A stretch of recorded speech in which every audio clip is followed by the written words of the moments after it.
Au nom du Père et du Fils et du Saint-Esprit. Amen. Le Seigneur soit avec vous et avec votre esprit. Chers frères et sœurs, amis fidèles de Parole de Dieu au quotidien, nous vous disons merci pour l'intérêt que vous accordez à cette œuvre noble et belle.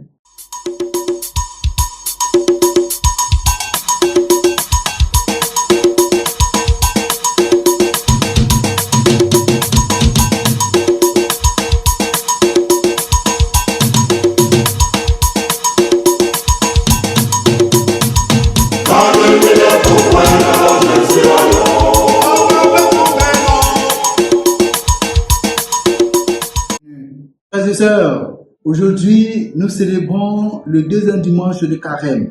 Après l'appel pressant à la conversion du mercredi des Cendres et l'épisode de la tentation dans le combat spirituel du dimanche dernier, en ce deuxième dimanche, l'Église nous invite à contempler la transfiguration de Jésus sur la montagne. Frères et sœurs, le Carême est un temps favorable de conversion, de retour véritable et sincère à Dieu.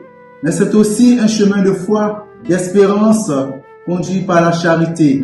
Dans la première lecture, Dieu dit à Abraham, quitte ton pays, ta parenté et ta maison et la maison de ton père. Fin de citation. Pour dire que, chers frères et sœurs, le carême est aussi un temps de départ, une séparation d'avec nos conforts humains, nos sécurités humaines, une séparation avec le péché, un moment favorable à quitter nos habitudes mauvaises, à quitter le vieil homme qui est en nous. Tout comme le patriarche Abraham, nous sommes appelés à marcher dans la foi, vers la vie sanctifiante, dans la confiance en Dieu, vers ce qui nous unit à Dieu et à nos frères et sœurs, selon notre état de vie et notre condition sociale. C'est à juste titre que Saint Paul, dans la deuxième lecture, nous rappelle que nous sommes appelés à une vie sainte. Mais pour parvenir à cette vie de sainteté, nous devons laisser Dieu nous transformer, nous transfigurer de l'intérieur.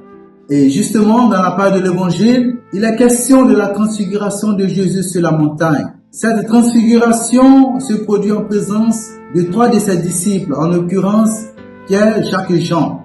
Les 3 disciples, émerveillés par la splendeur de la lumière, veulent rester sur la montagne. Mais Jésus les invite à redescendre, car la contemplation entraîne toujours l'action. Jésus les invite à descendre dans la vie quotidienne, car la foi ne fuit pas le monde. Elle ne se dérobe pas des réalités existentielles, mais elle transforme le monde.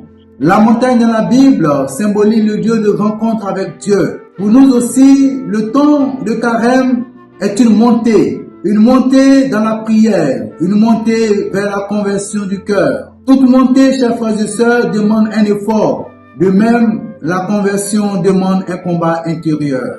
Frères et sœurs, durant ce temps de carême, sommes-nous invités non seulement à la contemplation, par la pratique de la prière personnelle et communautaire, entre autres le chemin de croix, l'oraison mentale, l'adoration eucharistique, la lectio divina, la récitation quotidienne du chapelet, etc.